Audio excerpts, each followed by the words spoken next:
to the good days, here's to the sorrows. If this is a mistake, I know about tomorrow. I don't wanna fight no more, cause I don't feel the need no more, no.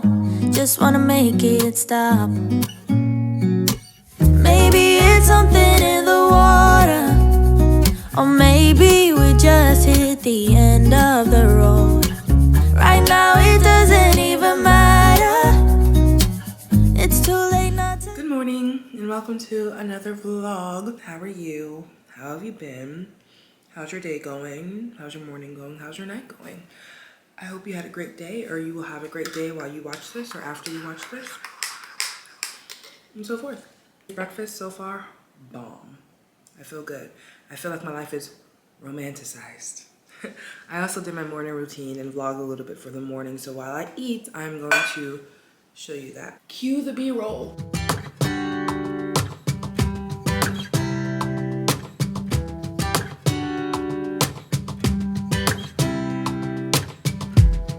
I saw you from across the room.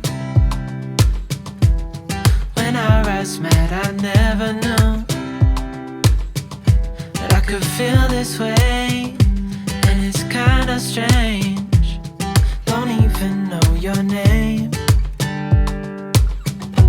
I don't know you, but I want to get to know you. Just wanna get to know you.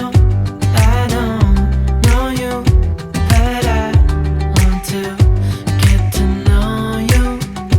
Just wanna get to know you.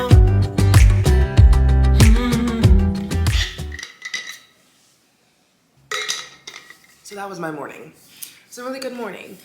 And I will say this, my mornings aren't always like that, like at all. And for the past few weeks, for the past week or so, it hasn't been like that. Yet, I still find the beauty in my life, even if it doesn't seem like something you should romanticize.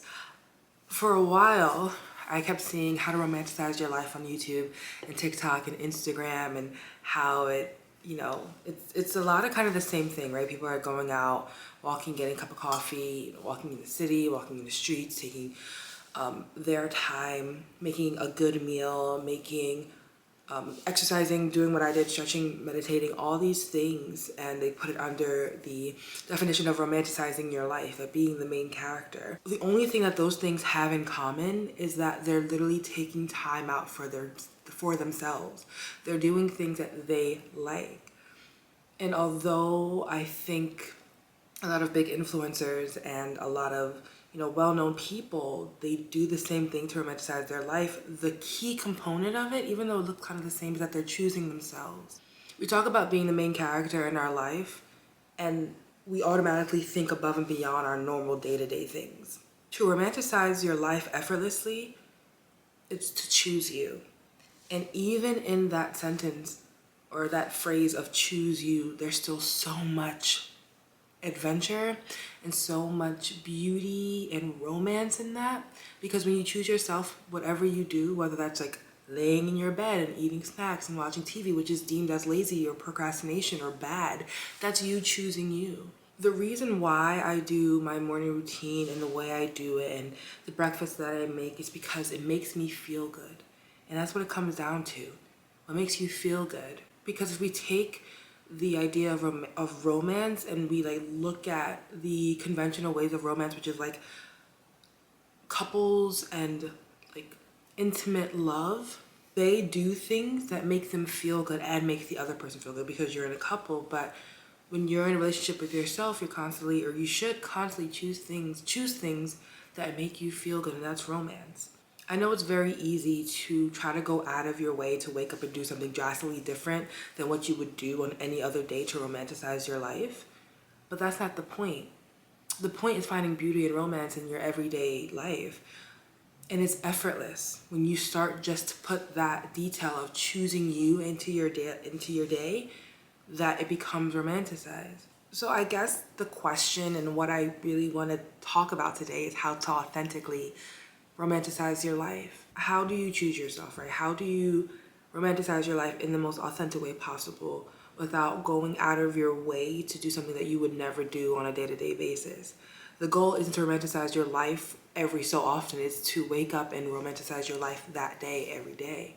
And yeah, balance, because it may not be every day. Some days it just feels like heartbreak, right? But my goal here is to kind of give tips and tricks on how to give my perspective of what it's like to authentically romanticize your life. I have been videotaping myself and figuring out what life I want to live and what I want my life to look like, what I want my day to look like, and kind of going towards that every day. So I've had practice in romanticizing my life because I have had the time to do so. If you are in the realm of trying to figure out how to romanticize your life, I'll say do this. Start by figuring out what the perfect day for you looks like.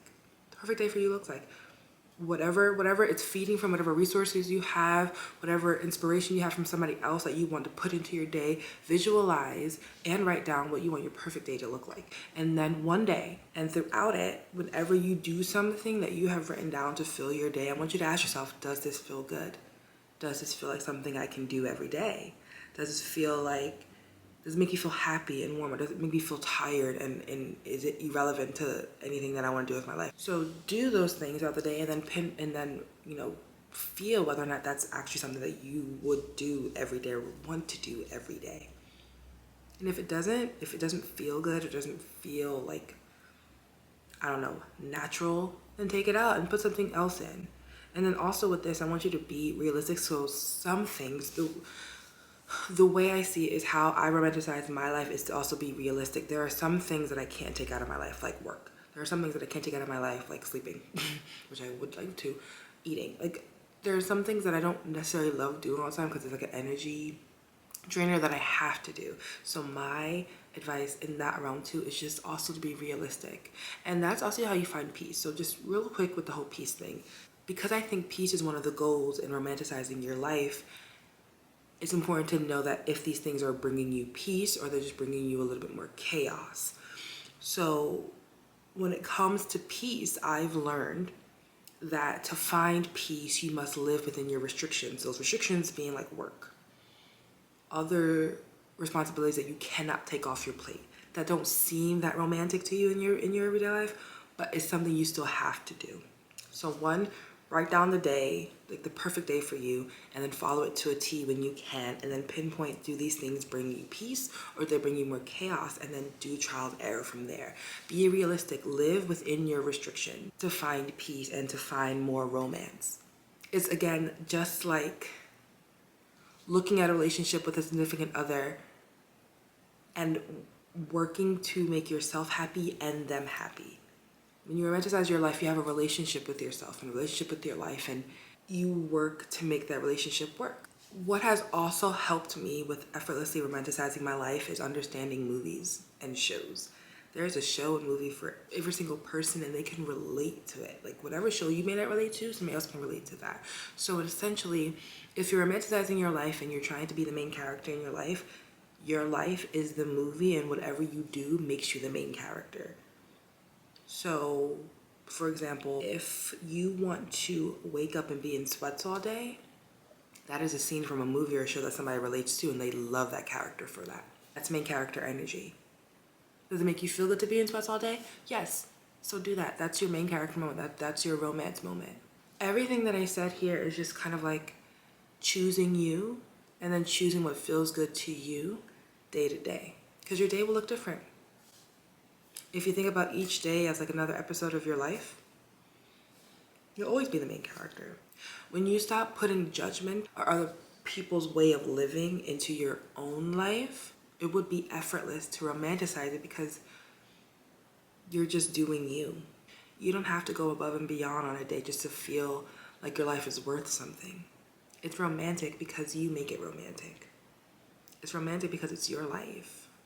So even though I give you ways to figure it out, at the end of the day, it's still up to you to feel what feels right to you.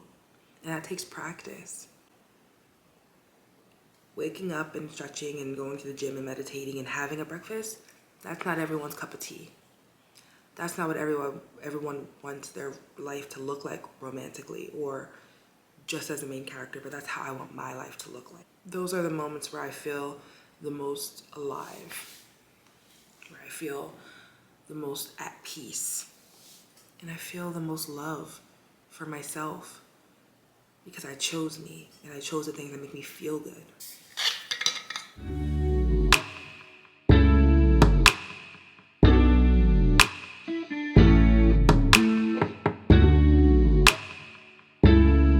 I don't know if I got it or made it clear about how to romanticize your life, but simply do things for you that feel good.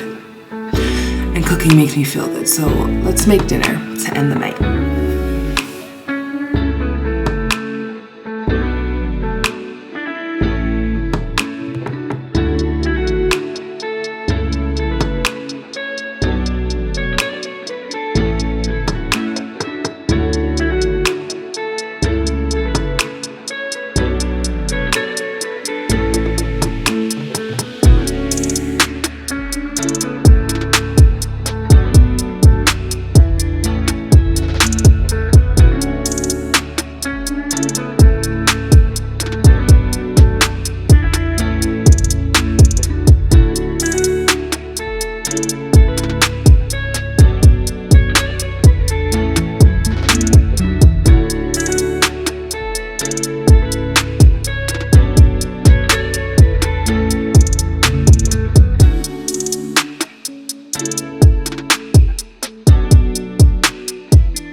I don't know how people do that. Like, take a bite and like have it cool down all the way, because that was rough. That was a rough bite, but it was so good. It was so hot, but so good. I hope that you wake up every day and feel like you're living the life of your dreams. And if you ask yourself, is this the life of my dreams? And you say no, that you actively take the steps to make it the life of your dreams. And it's beautiful, and it's calming, and it's peaceful, and it's yours. I'm gonna end the vlog here. Thank you for sticking around to this point. I am grateful for you, and I will see you in the next one. Bye.